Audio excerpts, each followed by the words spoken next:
Salve, salve, pessoal! Estamos aqui mais uma vez. Muito obrigado pela presença de vocês aqui com a gente. Mais um episódio do nosso querido Vagem Executiva. Estamos aqui, como sempre, eu, meu grande parceiro. E aqui eu já vou começar fazendo aquele desafio tradicional. Para vocês que olham para isso aqui e veem um futebol, isso aqui é uma bola. Para vocês que olham isso aqui do mundo corporativo, isso aqui é um abacaxi. Vai você, Salgueiro. Mandou abacaxi para mim, né? Mandei a bola. Você pegou o abacaxi. Bom, gente, nós vamos novamente fazer desse nosso Várzea uma coisa mais descontraída. Bom, e hoje nós vamos falar de um tema bastante oportuno que está acontecendo no momento, que é a Copa São Paulo de Futebol Júnior. Essa molecada que está aí começando e que a gente chama de joias futuras. E em relação às joias futuras, nós sabemos que tem times que predominam em investir mais nessas joias futuras, né? E tem times que preferem ficar mais com aquele grupo já mais experiente. Mas a gente tem algumas experiências de sucesso. Nós tivemos aí o Bruno Vidon, né, que foi campeão o ano passado e veio Da da base. molecada, da É. base. Nós tivemos em 2022 o Endrick, que foi campeão, O Estevão agora. e agora o Estevão em 2023. Então a nossa audiência está querendo saber por que tem times que não aproveitam tanto essas joias futuras. Então, antes de passar, eu vou já dar o meu pitaco aqui em relação a isso. Eu acho que existe assim, a juventude, de uma maneira geral, ela tem mais ímpeto, ela tem mais energia, ela tem mais vontade. E conforme ela vai adquirindo maturidade, ela pensa mais, então ela tem menos ímpeto, né? Então, eu acredito que muitas vezes os dirigentes têm muito medo de colocar a molecada e investir mais na molecada, porque o resultado é o que importa, e muitas vezes o time precisa do resultado, ele tem medo de deixar a molecada. Então eles vão meio que mesclando. Eu particularmente sou a favor de mesclar, o som. Não sei como é que você pensa, porque aí você mescla experiência, maturidade com o ímpeto. A gente que joga futebol, a gente sabe quando tem uma molecada que corre, a gente põe a experiência nossa para a molecada ter ser a flecha, Pra né? correr pra gente. Correr para a gente. E muitas vezes a cadência é necessária. Muitas vezes o menino, com toda a habilidade técnica que ele tem, muitas vezes ele fica querendo correr e correr errado, né? Que a gente chama correr errado. E o experiente, ele conhece os atalhos do campo, né? Então ele fica mais com a bola. Então é muito comum, às vezes você pega um time de veterano que tem muita experiência em um time contra um time de molecada, os primeiros 20 minutos a molecada fica em cima, né, e o time veterano só rolando. E ainda no segundo Não, o tempo maior exemplo disso são os famosos casados e solteiros. sim, Quantas vezes é na vida você verdade, é não jogou um verdade. casado e Você solteiro? E eu lembrou também bem, nunca vi o solteiro ganhar, nem quando eu era solteiro e nem quando eu virei casado. sim. Então eu, na minha visão, eu acho que ir mesclando, lógico que a gente vai ter aquelas joias raras, que são raras, que ele amadurece mais rápido, né, você fala: "Pô, ele é muito novo para ter essa maturidade". Então essas joias raras acabam precocemente até subindo para o time principal por causa dessa experiência. Mas de uma forma geral não é assim, né, a maior parte da molecada ainda tem um tempo de maturação. Sem dúvida. Eu acho que mesclar seria o mais adequado. Mas vou passar a bola para você agora de volta, É. para ver o que que você como você enxerga isto? Eu como sempre faço, né, aqui nas nossas rodas, nas nossas resenhas, a minha cabeça inevitavelmente pensa com cabeça Mundo corporativa. corporativo. Então aí eu fico pensando nos diferentes times, pra você ter uma ideia, salvo engano meu, é 120 times, que vêm do Brasil inteiro para disputar uma copinha. E sem dúvida nenhuma, cada um desses times vem com um propósito. Então eu vou voltar lá no começo, assim como no nosso trabalho e na nossa vida a gente tem um propósito, os times também têm um propósito. E os jogadores desses times também têm o seu propósito. Então, muitas vezes, os que dão certo são aqueles que o propósito da equipe está alinhado com o propósito do jogador, que é a mesma coisa que acontece numa Uma empresa. empresa. Se você conseguir botar lá as pessoas que trabalham com você com um propósito alinhado com o seu, que por sua vez é alinhado com o da empresa, a chance de sucesso é muito maior. Então, o que eu vejo, assim, não sou um profundo conhecedor da matéria, mas como audiência, assim como a maioria de nós que estamos aqui participando hoje, eu vejo o propósito como maior. Então você pega o Palmeiras, vou usar um exemplo, vou dar nome aos bois. O Palmeiras construiu uma base, tanto é que, para quem está acompanhando na mídia, o atual gestor da base, das categorias de base do Palmeiras, está sendo disputado a tapa. Ele já recebeu 2 ou 3 ofertas de diferentes clubes no Brasil que estão querendo levar o rapaz, não sei o nome dele, para ser responsável pelas categorias de base, assim como ele fez no Palmeiras. É inevitável que ele teve um sucesso, até pelos nomes que você falou recentemente. Agora você pega o Flamengo, que é um outro oposto. O time principal do Flamengo está fazendo pré-temporada nos Estados Unidos. Vai jogar, salvo engano meu, no domingo. O time que está disputando o Campeonato Carioca é o Sub-20, que deveria estar na Copinha.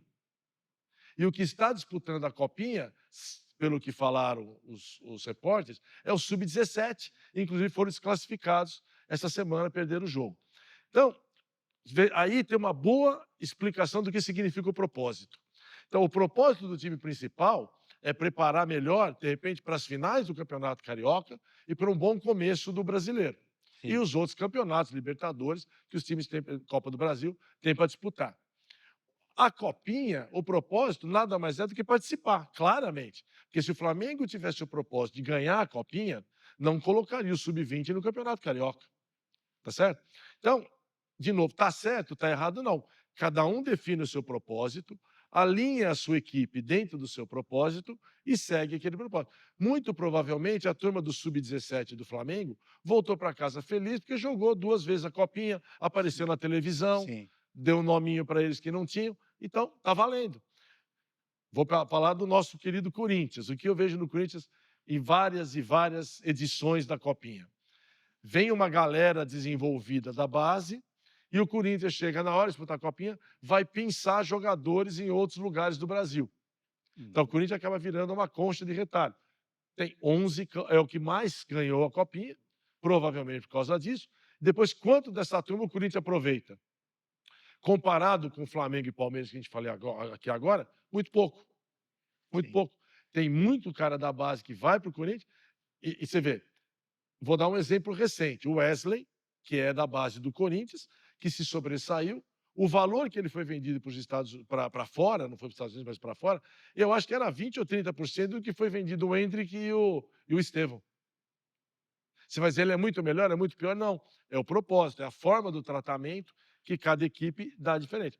Um outro propósito para quem tem copinha é: quero descobrir um Neymar ou um Romário, que agora é Endrick e Estevão, e vender por trocentos milhões de Sim. reais. Isso é um outro propósito. Ganhei copinha, perdi copinha, fiquei em primeiro, fiquei em segundo, não estou preocupado. Estou preocupado em ganhar o O dinheiro vendendo. negócio, os números falam mais alto, né? Tanto que tem uma parcela da mídia que se refere à copinha como um campeonato de empresários.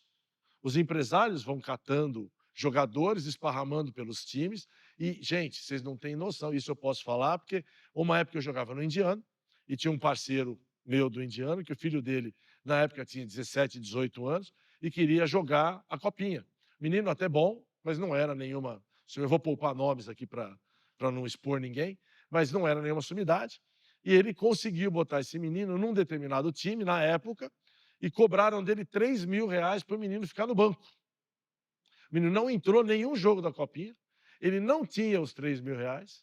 Então, o que ele fez? Ele já deu contrato para o empresário para o qual ele teria que pagar os R$ 3.000. Se o menino desse certo, ele, pai, não ia ganhar nada. E o menino não jogou nenhuma, de lá desistiu, ainda tentou, foi no Cruzeiro, depois foi no Grêmio, acabou não dando certo, seguiu carreira profissional normal, não foi para o futebol. Mas vocês vejam como a Copinha tem muito disso. E é uma coisa que a gente muitas vezes não enxerga, a gente não vê. Então, voltando para a tua pergunta, não tem o certo, não tem o errado. Mas os que dão mais certo são aqueles que identificam o seu propósito Sim. e correm atrás dele. Eu quero ganhar dinheiro? Vou dar um jeito de ganhar dinheiro. Quero ser campeão? Vou dar um jeito de ser campeão. Quero formar uma base boa para o meu time? Vou formar uma base boa. Sim. E eu tenho certeza que desses 120 que disputam, inclusive os 20 que são de Série A que estão aí também, cada um tem um propósito diferente. Não tem todos eles o mesmo propósito. Tanto que, surpreendentemente, não sei quem acompanhou, esse final de semana agora, televisionaram 2 jogos do Botafogo. Um foi na Copinha, que ele ganhou de 1-0, e o outro foi do Campeonato Carioca, se não me falha a memória, contra o Nova Iguaçu, ganhou de 2-0.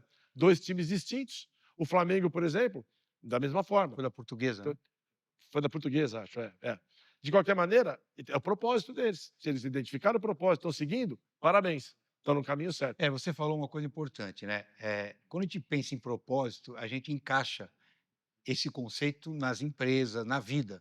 A vida, se você não tem um propósito, você não sabe nem que caminho você vai tomar, você está Verdade, perdido, verdade. está sem uma meta. E o propósito leva você, bom, eu quero atingir o quê? Ah, eu quero formar jogadores joias raras para eu levantar um dinheiro alto. Esse é um propósito. Ah, eu Vai quero fazer atrás, um time para ganhar esse torneio. vai atrás. Agora, trazendo esse paralelo que a gente está fazendo aí das joias raras, da molecada, trazendo para o mundo corporativo, a gente enxerga muito assim, no mundo corporativo você tem lá aqueles funcionários que começam estagiando e aos poucos vai ganhando experiência e vai se desenvolvendo na própria empresa. Dependendo da função, muitas vezes a empresa prefere trazer o sênior, né? Que ele Isso, tem mais bagagem, mais experiência. isso, E, isso. e a gente percebe que funciona também mesclando, né? A molecada que está se desenvolvendo e que pode virar futuramente um belo colaborador para aquela Isso, empresa, um gestor fantástico, e aquele gestor que é trazido porque ele tem naturalmente já bagagem. isso. E a gente que atua no mundo corporativo, dando mentorias, dando treinamentos, a gente enxerga muito isso. Você no mundo executivo deve ter visto muitas vezes essa mescla Muito, também, né, das muito. joias. Como que você vê comparativamente? Os times de futebol aproveitam melhor essas joias raras, investe mais eh, no funcionário para começar da base e ir crescendo lá dentro, ou investe mais já em contratar pessoas com mais experiência? É, deve ter um episódio anterior nosso, quem nos acompanha vai lembrar, quando eu falar disso, que eu estava até fazendo uma crítica para esse modelo do futebol atual, especificamente no Brasil. Recentemente eu vi uma reportagem na televisão que dizia que o campeonato brasileiro da Série A nunca teve tantos estrangeiros como tem hoje. Times como Corinthians, Palmeiras, São Paulo, tem 9 estrangeiros, cada um 10. Dá para botar um time inteiro de estrangeiro dentro do campo, se eles quiserem. Até muito recentemente, o Corinthians, num momento difícil, que a gente estava beirando a Série B ali, chegando um monte de gente, peruano, boliviano. Se me pedisse para escalar o time, eu não saberia escalar o time Sim, de tanta gente. E o que está acontecendo? Aí eu reputo isso a uma certa dificuldade financeira, a ganância e a necessidade de você trazer recursos para dentro dos teus times, está fazendo com que as nossas estrelas, nossos meninos, sejam vendidos muito cedo. Isso, no fim, quem lembrar do episódio vai lembrar que eu falei exatamente isso. Isso acaba afetando, sabe quem? A seleção brasileira. Porque essa garotada acaba perdendo a identidade com o próprio sim. país. Então você fala assim: pô, tudo bem, eu sou brasileiro, mas eu saí de lá com 17 anos, Vai embora estou cedo, aqui né? há 10 anos, então a seleção está me chamando. Será que o cara tem aquela mesma disposição se ele fosse um brasileiro nato, jogando aqui no Brasil? Não sei dizer, não estou aqui criticando nem nada, são consequências das decisões que a gente toma. Quando você traz isso para o mundo corporativo, o que eu vejo, muitas empresas, e também vou poupar nomes para não expor, mas tem o chamado programa de trainee. Você que está aí nos ouvindo, tenho certeza os mais velhos lembram dos velhos tempos e os mais novos devem estar tentando esses programas. Grandes empresas de renome que têm programas de trainee.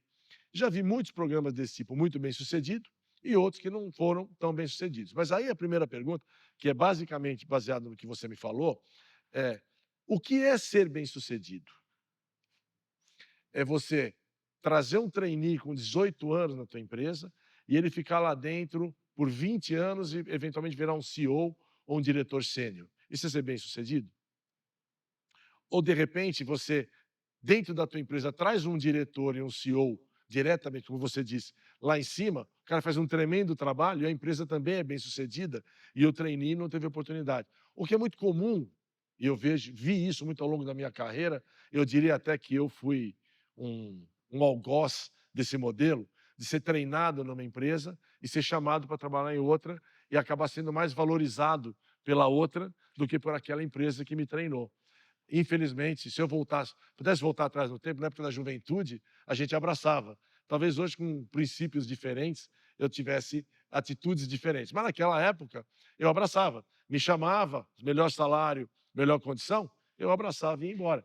Mas eu tive situações assim, empresas que me treinaram e que na hora de eu dar um certo retorno efetivo, eu acabei indo trabalhar em outro Ah, lugar. quando você foi porque você não se sentiu reconhecido lá na empresa, você, atingiu um patamar que você mereceria ter um reconhecimento maior, e aí você acabou tendo uma oportunidade em outra? Então, teve os 2 episódios. Eu tive, me lembro bem, momentos em que eu achava que eu não estava sendo reconhecido, então eu fui lá e fiz o meu currículo e botei para fora. Diferente da rapaziada de hoje, vocês vão até dar risada, naquela época eu não era botar na internet, entrar no LinkedIn, mandar um e-mail. Não, a gente datilografava um currículo, tirava xerox, ia na portaria das empresas entregar, quando não, mandava pelo correio, Sim. famoso com envelope.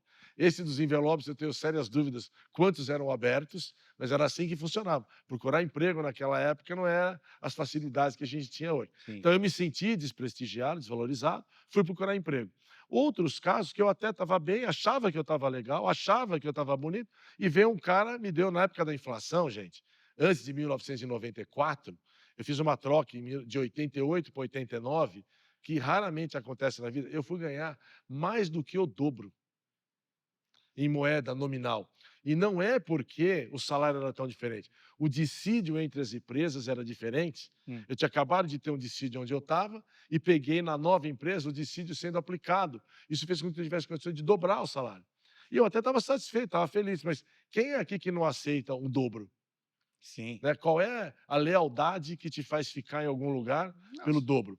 Talvez tenha quem todo fique. mundo Eu ambiciona crescer na vida, né. eu não fiquei, na época não fiquei. Hoje o modelo é diferente, mas acho que pelo dobro eu também não ficaria. Mas você quer ver um lado saudável disso, dessa mudança que você citou?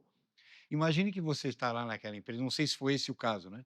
Você está lá se desenvolvendo, a empresa te ajudou você a crescer, e você naturalmente foi até acelerando o seu crescimento mais do que ela própria. Isso.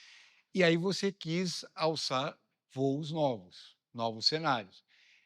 E é leal, né, Não, isso é sem dúvida, muito sem leal, dúvida. né. Eu vou buscar um horizonte onde eu possa colocar em prática melhor as minhas competências alcançadas. A empresa que eu estou foi ótimo para mim, e você sai até pela porta da frente, Sem né. dúvida, Eu sem que dúvida. atuo nas empresas, a gente até orienta o funcionário e fala assim: "Olha, eu Isso. recebi uma proposta e eu vejo que aqui na empresa eu não vou ter mais crescimento, e hoje eu percebo que lá é um desafio maior e eu quero, me propor esse novo desafio". E a gente até estimula. Você não vê Não, eu assim? vou dizer para você, eu já tive situações onde eu ajudei o meu funcionário a procurar emprego. Isso.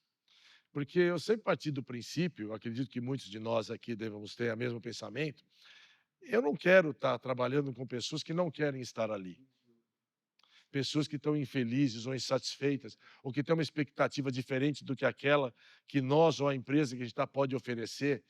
Então, nada mais justo que uma conversa sadia antes de chegar na ruptura, porque quando você está nesse modelo, a chance de uma ruptura é enorme.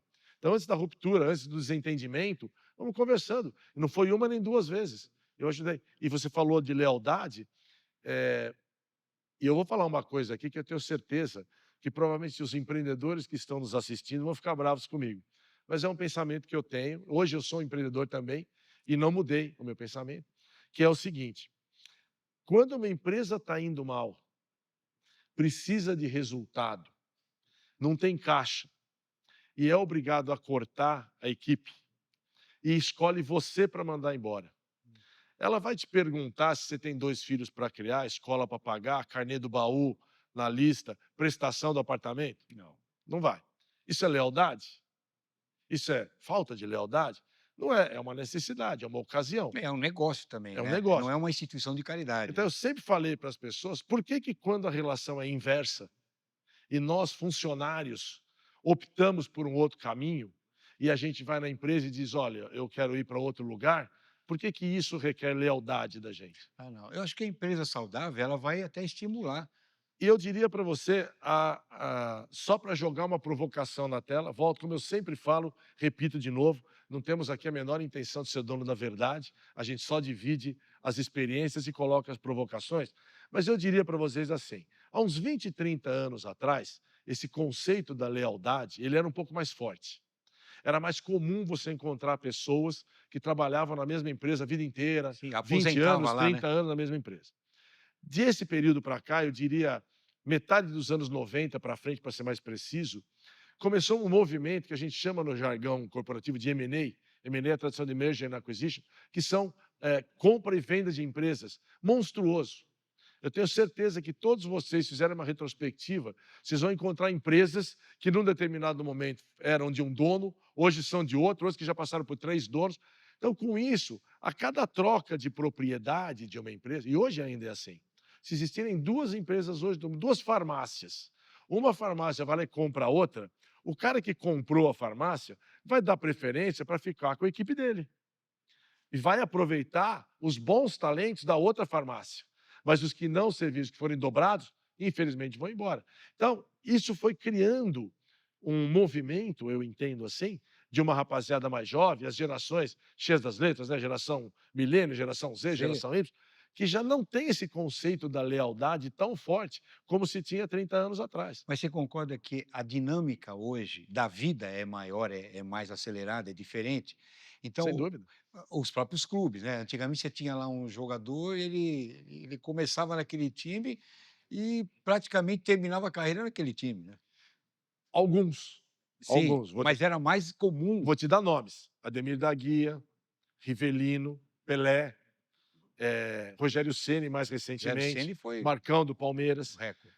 Ronaldo, Giovanelli, são caras que se identificaram com seus times. Mas eu posso te falar um monte de outros dessa geração que jogaram no Corinthians, no Palmeiras, no Santos e no Sim, São Paulo. sim. Miller, Rincon, Amaral, Edilson. Mas hoje a coisa é mais solta ainda, né, A é questão da maior ainda. lealdade, essa dita lealdade no futebol, eu acho que ela precedeu o mundo corporativo. Eu acho que o jogador trocava e troca hoje de camisa mais facilmente do que um executivo trocava de camisa há 20, 30 anos atrás. Hoje o mundo executivo se aproximou do futebol, mas eu cansei o Rivaldo, eu tenho uma mágoa dele enorme, porque ele foi para o Corinthians, virou meu ídolo, pô, durou pouco tempo, ele já estava no Palmeiras, que, pô, todo mundo sabe, eu sou corintiano, falei: "Não é possível, eu estava torcendo para esse cara até ontem", o Edilson, o Amaral, torcia para esse cara até ontem, agora ele vestiu a camisa dos caras, não é possível. Mas nós somos torcedores, isso para eles é trabalho. Não, hoje virou mais negócio do E que hoje antes, né. é mais normal sair um cara de um time para o outro. Eu tenho aqui uma crença de velho, que eu sempre falo, né, que, você pega alguns casos até recentes, vou dar o exemplo daquele técnico do Corinthians, o português, que a sogra dele teve Ah, problema em sim. Portugal. Como é que era? Vitor Pereira, né. Hã? Vitor Pereira? Vitor Pereira, Vitor Pereira. Ele saiu, fez todo aquele papelão que ele fez, foi parar no Flamengo. Ah, ele levou um karma junto com ele da Ficou torcida famosa mais corintiana. a sogra dele do que ele. Até hoje tem brincadeira de sogra. O pessoal vive falando que a sogra do Abel tá louca para ela ficar doente Tudo é para sogra. ele ir embora. Então, ele saiu e foi para o Flamengo. Pergunto a vocês: teve uma passagem vitoriosa pelo Flamengo? Não teve. Não teve. Infelizmente, ele não conseguiu. E eu vejo alguns casos de trocas mal feitas e mal explicadas, e aí, de novo, eu vou voltar nos começos da tua Ah, o conversa. Gabigol não teve uma história assim Eu ia agora? falar, o Gabigol, ele foi para o exterior, voltou, nunca deu certo lá fora, foi se encaixar agora no Flamengo e sai, ele está levando um cargo. Apesar que ele teve um benefício, fiquem à vontade de discordar, você também, eu não vejo a torcida do Flamengo chateada com o Gabigol. É, pelo De menos alguma forma ele conseguiu na despedida construir dele lá, uma narrativa é. que ele É que não saiu de ele mal. foi goleador lá, né, então Então, ele saiu com uma estrela, né. exatamente. Ele criou uma situação que ele vestiu a camisa do Corinthians, lembra? Ele estava num churrasco de amigos e filmaram ele com a camisa do Verdade. Corinthians. Ele foi muito criticado. Tiraram a camisa 10 dele no Flamengo, deram Sim. 99, que era uma camisa que era do Zico. O cara que vestiu a camisa do Corinthians não podia usar. Ele errou ali, mas de uma forma ou de outra ele conseguiu. Eu não vejo ele carregando esse karma da torcida. Mas tem muito jogador que sai como karma da torcida. Vou dar um nome que nem é muito famoso, aquele que era lateral esquerdo de São Paulo, que pulou o muro e foi para o Palmeiras. Como é o nome dele? Caio Paulista? Caio Paulista. Caio Paulista. Estava no São Paulo, estava bem, estava de titular, aí aceitou uma oferta qualquer do Palmeiras, ele não joga no Palmeiras. Ele não joga no Ó, você Palmeiras. quer ver um outro, É karma de torcida, gente, acredita que eu estou falando. olha como Não entre no karma da sua torcida. olha como a gente tem diferenças de situações, né. O Dudu, que era do Palmeiras, né, saiu já de uma maneira meio estranha, né. Pois é, vamos ver como vai desenrolar. E tá rolando aí umas conversas de bastidores, né. Não, a Leila que vai processar ele agora, É. porque ele ofendeu ela. Gente, não adianta, o futebol tem paixão.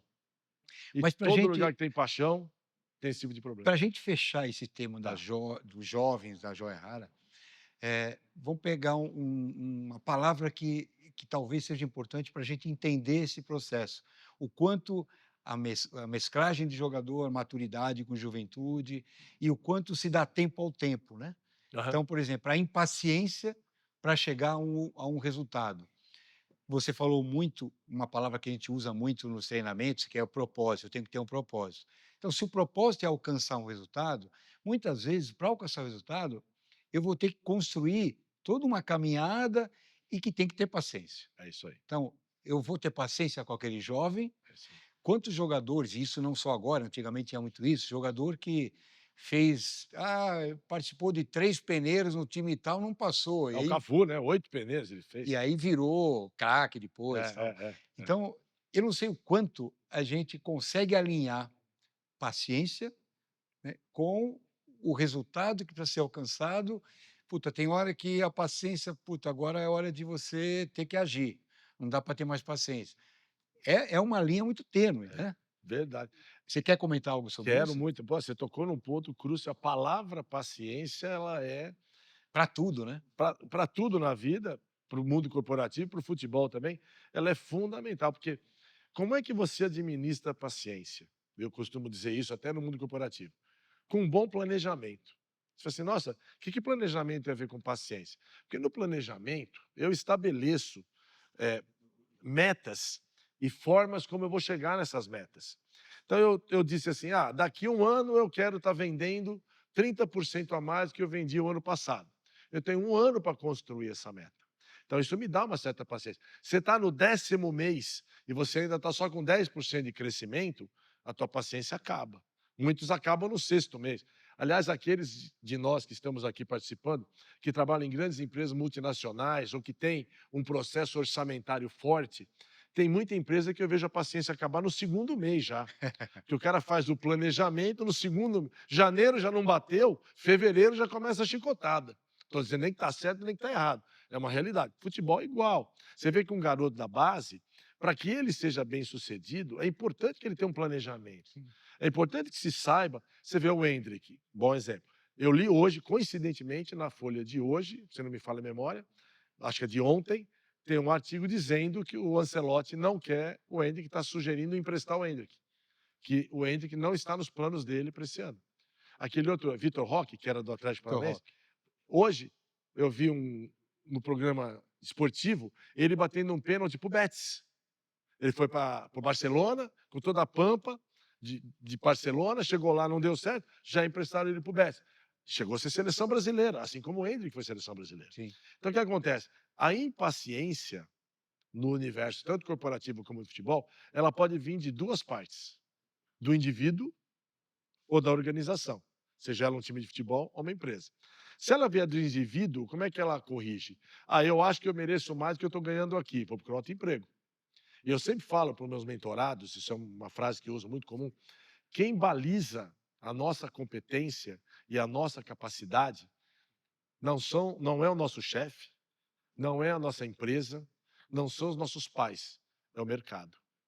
Não, perfeito o que você Eu falou. conheço um monte de gente que acha que pode ser CEO com 25 anos.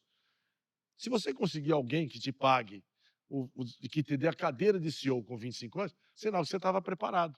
Se você não conseguir, e conseguir no máximo uma supervisão qualquer, abrace a supervisão. Você pode ser CEO, só não está preparado ainda.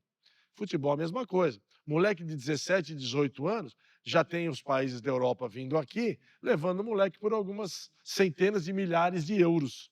O moleque vai embora. E aí acontece o que aconteceu com o Vitor Roque, com o Endrick, o próprio Vini Júnior, demorou para ele engatar no Real Madrid. Sim. Aí foi eleito o melhor do mundo.